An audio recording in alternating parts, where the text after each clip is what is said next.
지난 주일에 요한계시록을 제대로 이해하기 위해서는 전체 구조를 생각해야 된다고 말씀을 드렸습니다. 요한계시록은 7부분으로 나눌 수가 있습니다. 이 말씀을 드리면서 스크린에 도표를 보여드렸는데 어떤 분이 휴대폰으로 사진을 찍으셨습니다. 그래서 이참에 오늘 주보에 도표를 넣어드렸습니다.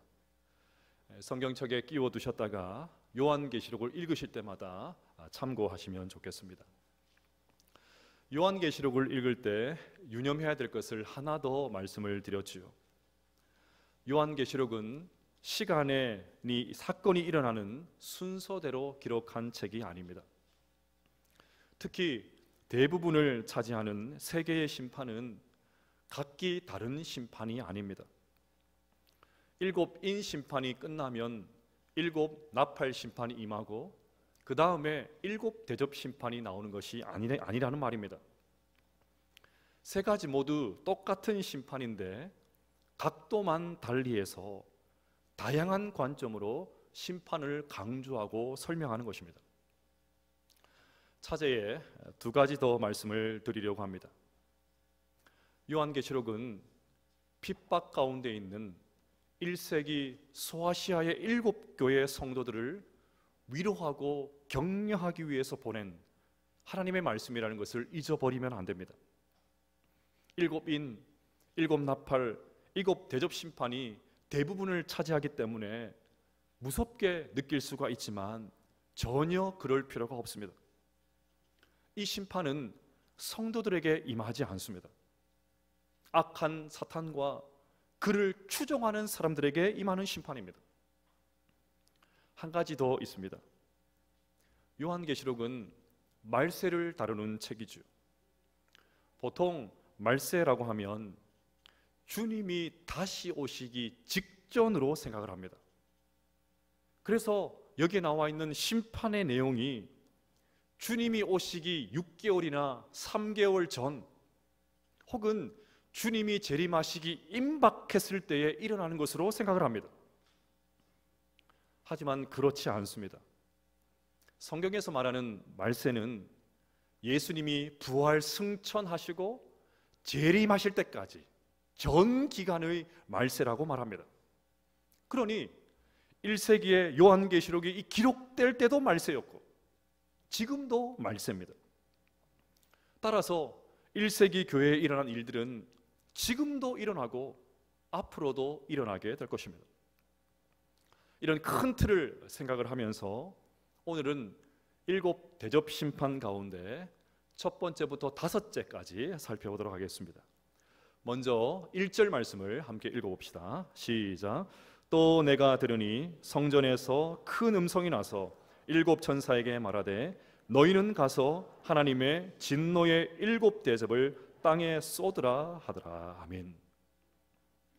성전에서 음성이 들리고 있습니다. 여기 성전은 하나님이 계신 하늘 성전을 가리킵니다.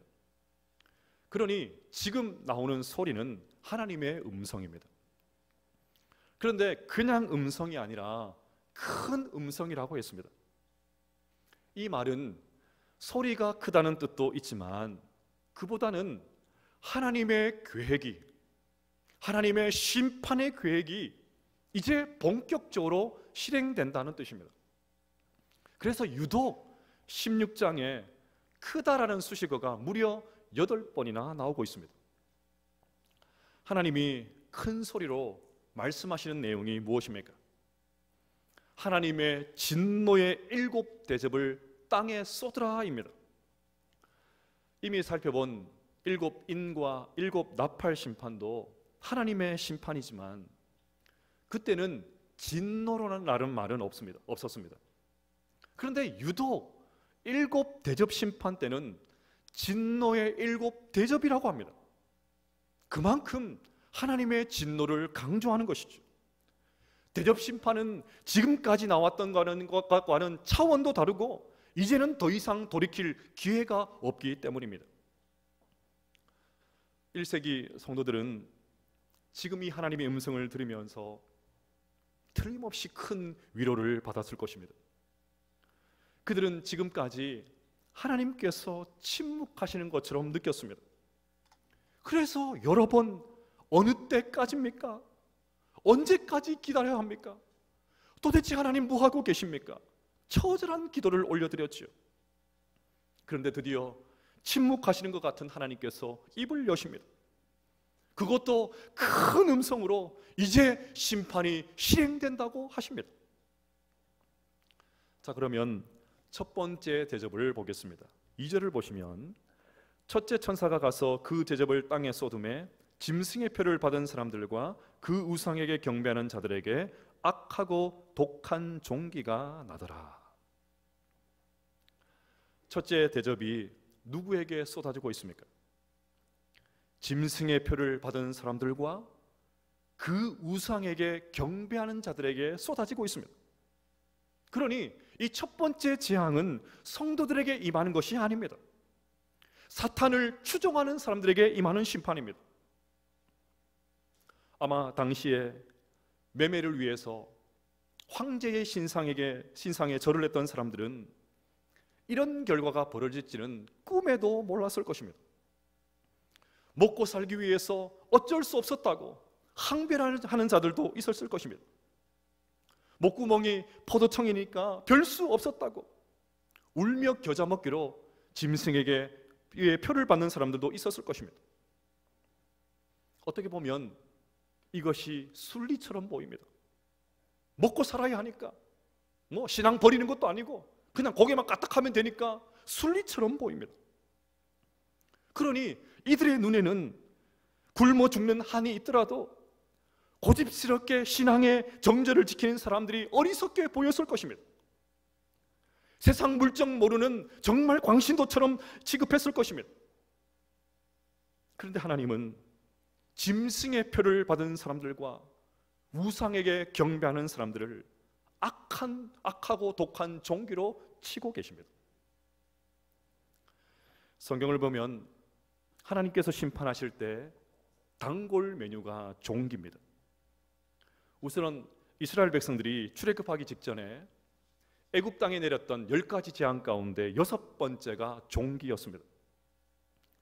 신명기 28장을 보면 이스라엘 백성들이 가나안 땅에 들어가서 살게 될 때 말씀에 순종하면 어떤 복을 받게 되고 불순종하면 어떤 벌을 받게 되는지 아주 길게 기록되어 있습니다.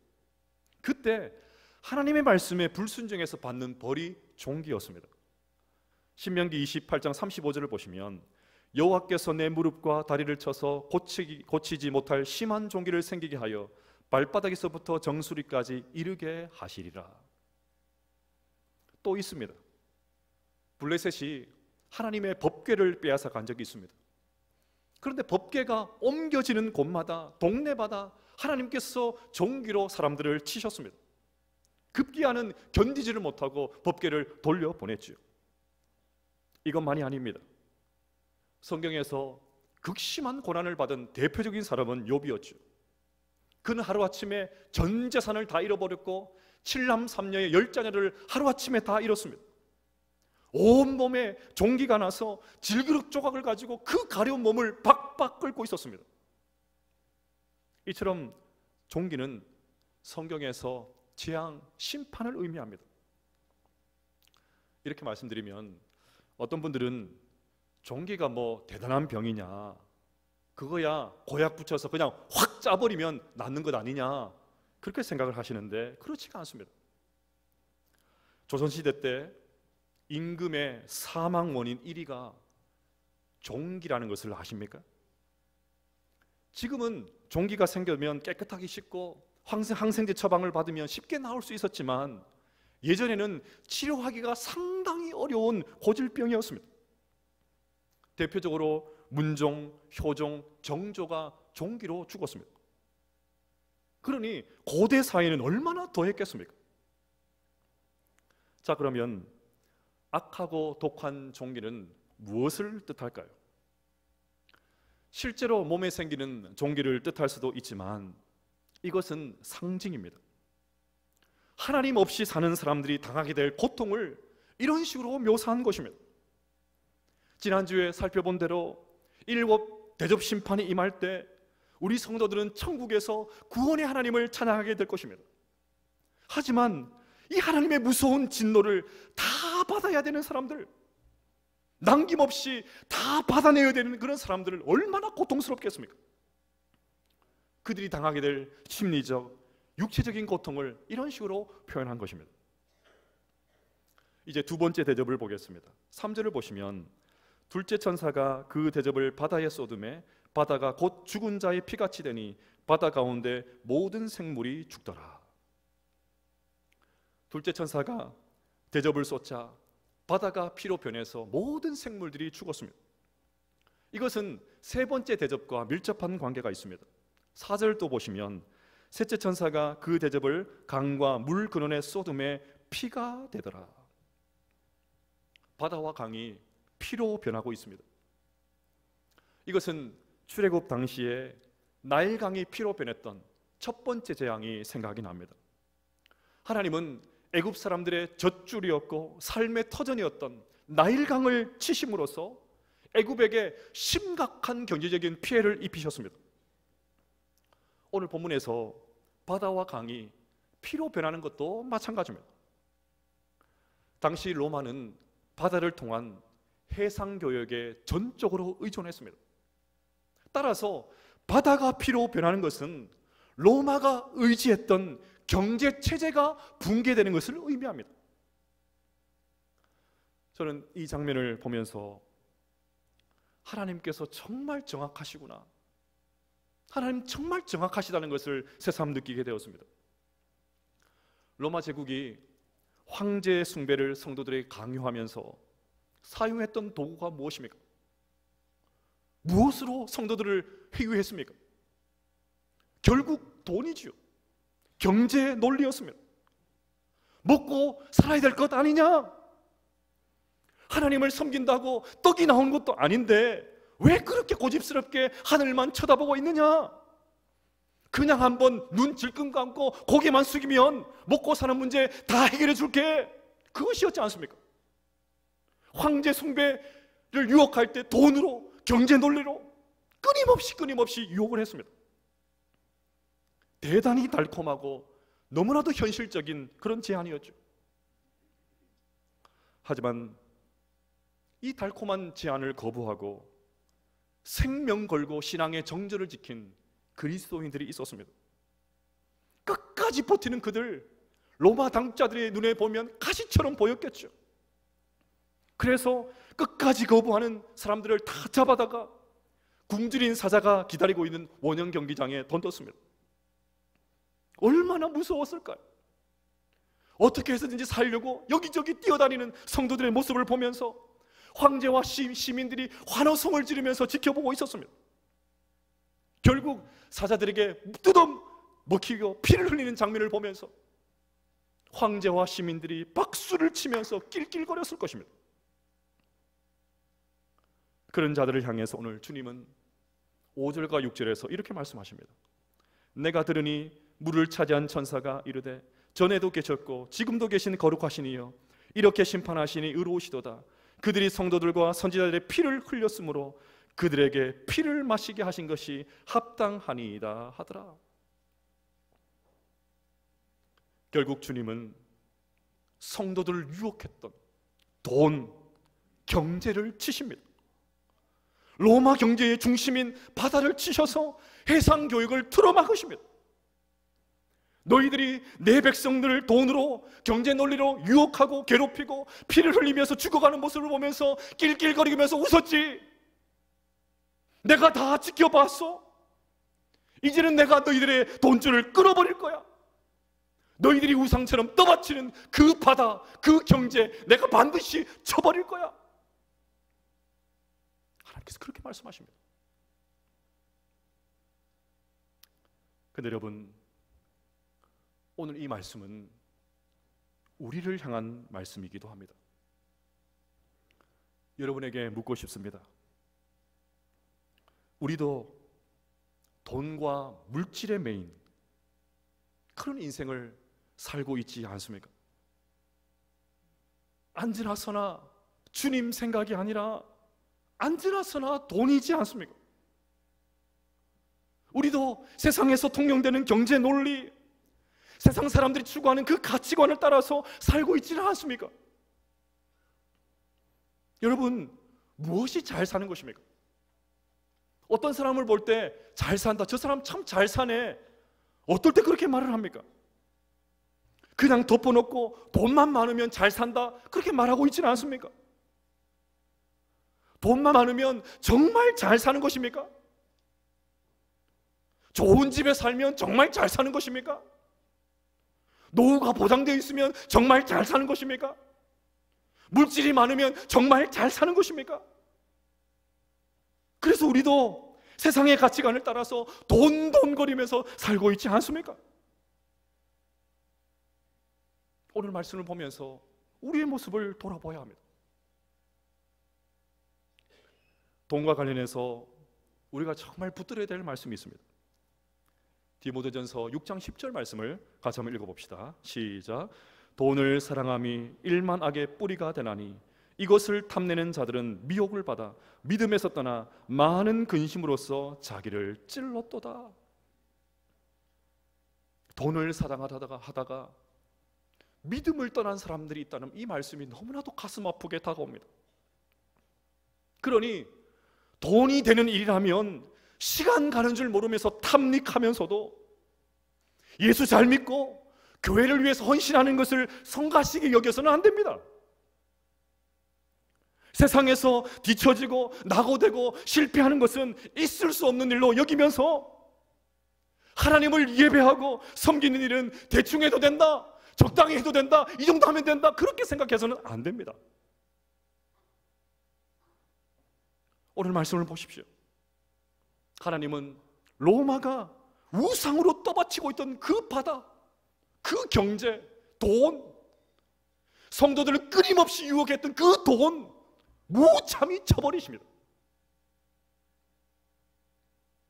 그러나 여러분, 곧 없어질 재물이 아니라 우리에게 모든 것을 후히 주시는 하나님께만 소망을 둘 수 있는 우리 모두가 될 수 있기를 주님의 이름으로 축복합니다. 이제 네 번째 대접 심판을 보겠습니다. 8절을 보시면 넷째 천사가 그 대접을 해에 쏟음에 해가 권세를 받아 불로 사람들을 태우니.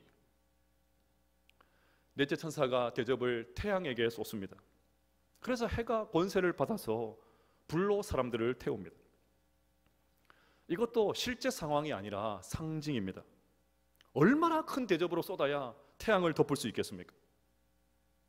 의미를 정확하게 알 수는 없지만 악인들이 당하게 될 심판의 고통, 그것을 이런 식으로 표현한 것이죠. 하지만 성도들은 정반대입니다. 요한계시록 7장 15절과 16절 말씀을 읽어봅시다. 시작. 그러므로 그들이 하나님의 보좌 앞에 있고 또 그의 성전에서 밤낮 하나님을 섬기매 보좌에 앉으신 이가 그들을 위해 장막을 치시리니 그들이 다시는 줄이지도 아니하며 목마르지도 아니하고 해나 아무 뜨거운 기운에 상하지도 아니하리니. 하나님의 백성은 해에 상하지 않습니다. 왜요? 하나님께서 장막을 치셔서 우리를 보호하시기 때문입니다. 그런데 세상 상황에 속한 사람들은 해에 태워집니다. 이처럼 주님은 네 번째 대접 심판을 통해서 마지막 날에 있게 될 신자와 불신자들의 영원한 운명을 완벽한 대조로 보여주고 계신 것입니다. 이제 마지막 다섯째 대접 심판을 보겠습니다. 10절을 보시면 또 다섯째 천사가 그 대접을 짐승의 왕자에 쏟으니 그 나라가 곧 어두워지며 사람들이 아파서 자기 혀를 깨물고. 다섯째 대접은 이제 직접 짐승의 왕자, 즉 사탄 마귀에게로 향합니다. 그러자 어둠이 임하였습니다. 어둠하면 출애굽 때에 있었던 9번째 재앙이 생각나죠. 3일 동안 서로의 얼굴도 알아볼 수 없을 정도로 칠흑 같은 어둠이 임했습니다. 그 같은 어둠이 사탄의 나라에 임한다는 것입니다. 그러자 어떤 일이 벌어집니까? 사람들이 아파서 자기 혀를 깨물고, 얼마나 고통스러웠던지, 얼마나 공포스러웠던지 그냥 자기 혀를 깨물고 스스로 목숨을 버리려고 합니다. 보십시오. 하나님의 무서운 진노 앞에서 차라리 죽는 것이 낫다고 자기 혀를 깨물고 야단입니다. 이쯤 되면 돌아올 만하지요. 살려달라고, 잘못했다고 싹싹 빌 것 같습니다. 그런데 성경은 이들의 모습을 이렇게 묘사합니다. 11절을 보시면 아픈 것과 종기로 말미암아 하늘의 하나님을 비방하고 그들의 행위를 회개하지 아니하더라. 9절도 보겠습니다. 이 재앙들을 행하는 권세를 가지신 하나님의 이름을 비방하며 또 회개하지 아니하고 주께 영광을 돌리지 아니하더라. 이들은 극심한 고통 속에서 더 완악해집니다. 얼마나 완악한지 더 완악해지고 있습니다. 우리는 인생의 쓴맛을 보면 회개할 줄로 생각을 하지만 꼭 그렇지도 않습니다. 고통이 자동적으로 회개로 연결되지 않습니다. 혀를 깨물고 죽을지언정 끝까지 버팁니다. 회개하지 않는 것을 넘어서 하나님을 조롱하고 비방합니다. 귀향에 안 믿어서 이렇게 된 것 끝까지 믿지 말자는 것입니다. 그 알량한 자존심 때문에 심판의 와중에도 사람들이 여전히 회개하지 않습니다. 우린 여기서 사람들이 심판받는 이유를 알 수 있습니다. 왜 인간이 심판을 당하고 왜 인간이 지옥에 떨어집니까? 겉으로 보면 죄를 지어서 그런 것 같아요. 죄를 지었으니까 마땅하게 심판받고 지옥에 떨어진다, 그렇게 생각을 합니다. 그런데 그렇지 않습니다. 인간이 심판을 당하고 지옥으로 가는 이유는 회개하지 않았기 때문입니다. 죄를 지었다고 지옥에 가면 천국에 갈 사람은 아무도 없지요. 죄를 짓고도 끝까지 회개하지 않았기 때문에 하나님의 진노의 대접이 쏟아지는 것입니다. 우리는 이것을 누가복음 16장에 나오는 부자와 나사로, 거지 나사로의 비유를 통해서도 알 수가 있습니다. 여러분, 부자가 왜 지옥으로 갔습니까? 그냥 겉으로 보면 욕심도 많고 제 것만 챙기고 불쌍한 나사로 돌아보지 않아서 지옥에 간 것을 그렇게 생각을 할 수 있습니다. 그런데 진짜 이유는 다른 데 있습니다.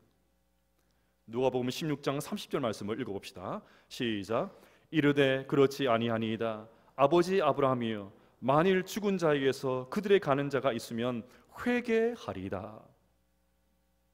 지옥에 떨어진 부자가 지옥의 고통을 맛보고는 너무너무 고통스럽거든요.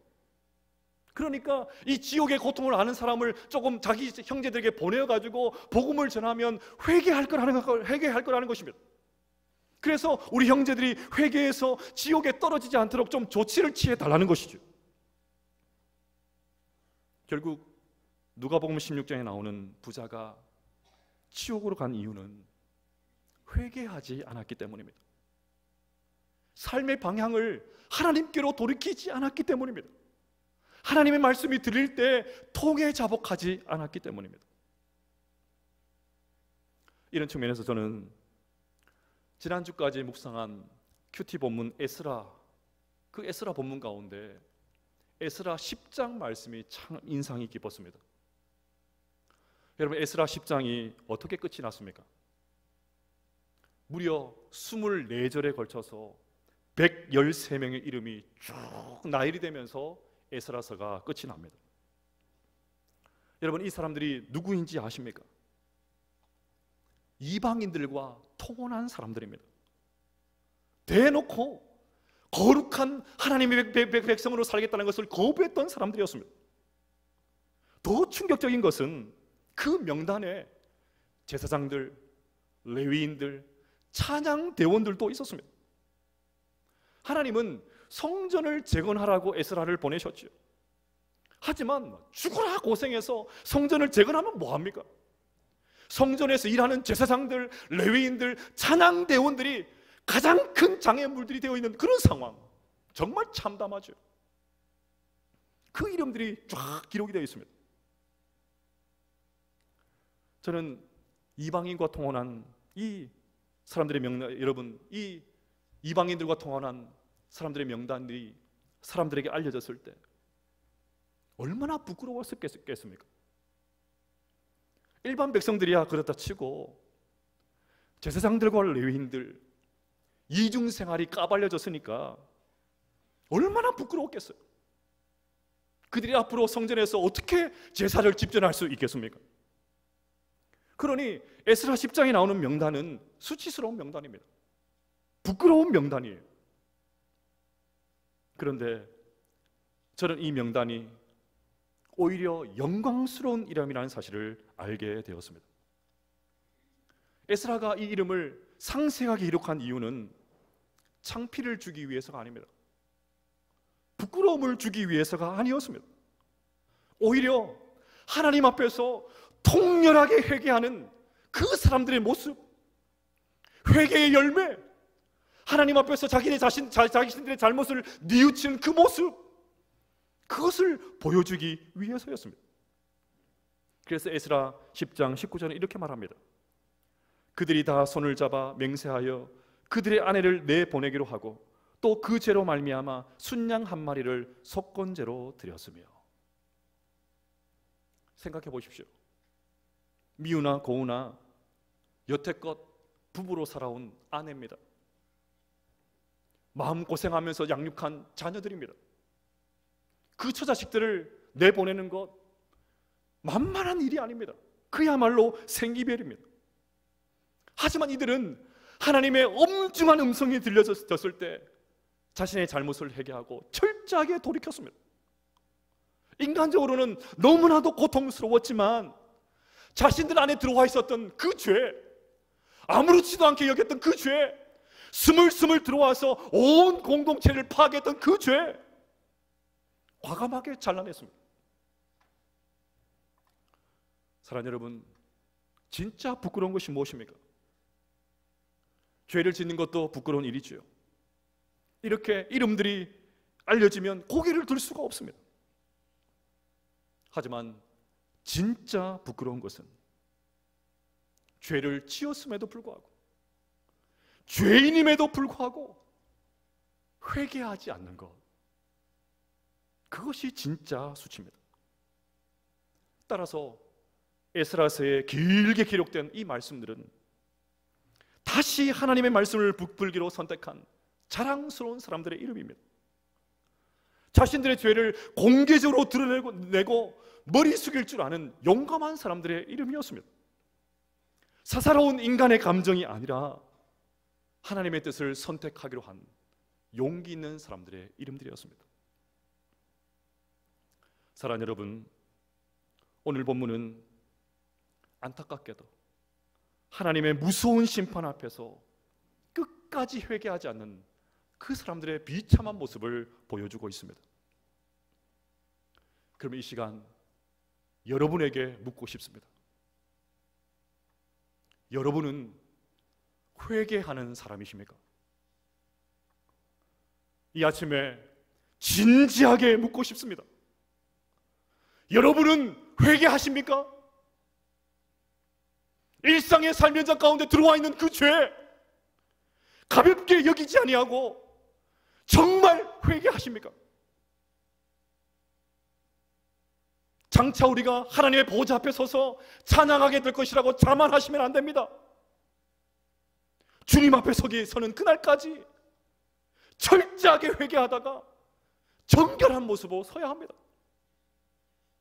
오늘 주님께서 우리에게 회개의 자리로 우리를 부르고 계십니다. 지금이 회개할 때입니다. 미루지 마십시오. 오늘 회개하시기를 바랍니다. 사랑하는 여러분, 성도는 회개하는 사람입니다. 회개하는 사람이 성도인 줄로 믿습니다.